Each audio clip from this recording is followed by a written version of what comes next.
You're not actually lazy. And no, that's not me being nice. Science literally keeps agreeing with me. Every single time researchers get down on their hands and knees and really stare at this lazy behavior, they find something hiding underneath it. Every time. It's kind of suspicious at this point. A few years back, a social psychologist named Devon Price had this student sign up for his class 2 semesters in a row and turn in a grand total of nothing. 0 things. For both classes. Now, most people would look at that and go, wow, lazy. Devon did not do that. Devon got weird about it. He started thinking about all the stuff he couldn't see. And when he actually looked, turns out a scary amount of students were working full-time jobs, sleeping in their cars, drowning in anxiety, and a whole buffet of other things that quietly wreck a person's brain. So Devon made himself a rule.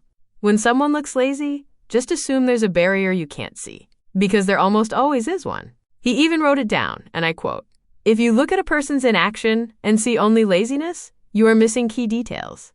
Boom. Cold. Love that for him. So then the real question. Why do you feel lazy?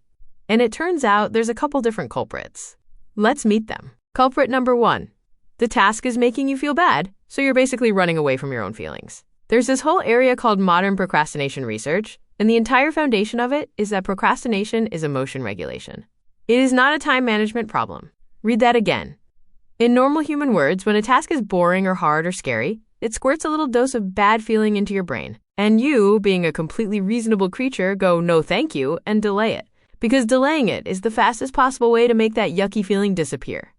2 researchers, Sirois and Pychyl, call this prioritizing short-term mood repair over the interests of your future self. Which is a fancy way of saying present you is throwing future you under the bus for a quick hit of relief. And in another study, they found the task itself is usually the trigger. Most people basically admitted, yeah, I put it off because the thing I had to do was dull or unpleasant. Shocking. Groundbreaking. Culprit number 2. Fear and low confidence. AKA self-protection, wearing a lazy costume. There are 2 fears hiding in here. The first is low self-efficacy, which is when you don't actually believe you can pull the task off. You've already decided you're going to fail, so why even start, right? Pointless. The second is fear of failure itself. If you finish the thing, people get to judge the thing, and that's terrifying, so it feels way safer to just not finish it. Can't judge what doesn't exist. Big brain move. Terrible, but big brain. This one links up with a specific flavor of perfectionism, where you obsess over what everybody else thinks. Psychology people call this perfectionistic concerns, which is the anxious, sweaty side of perfectionism, not to be confused with perfectionistic strivings, where you just hold yourself to high standards like a normal overachiever. And here's the twist. It's not the high standards that freeze people in place. It's the fear of being judged. That's the thing gluing you to the couch. Culprit number 3. Depression. Oh yeah, we're going there. Turns out depression gets mislabeled as laziness constantly. In one study where they sorted procrastinators into little subgroups, 11.5% of them got filed under primarily depressed procrastinators. Their delay wasn't about the task or bad habits at all. It was depression driving the whole bus. Here's why. Depression flattens your brain's ability to feel the pull toward doing stuff.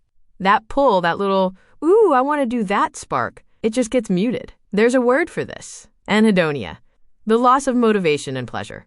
So tasks that should feel even slightly rewarding generate exactly 0 urge to start. And from the outside, looks like you don't care. Looks lazy. But on the inside, you're just sitting there missing the exact thing that normally kicks you into gear. That's not a character flaw. That's a broken spark plug. So no, you're not lazy.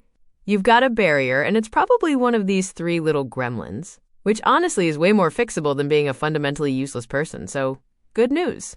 Anyway, figuring out which gremlin is yours is going to cost you exactly 1 subscribe. Take care of yourself.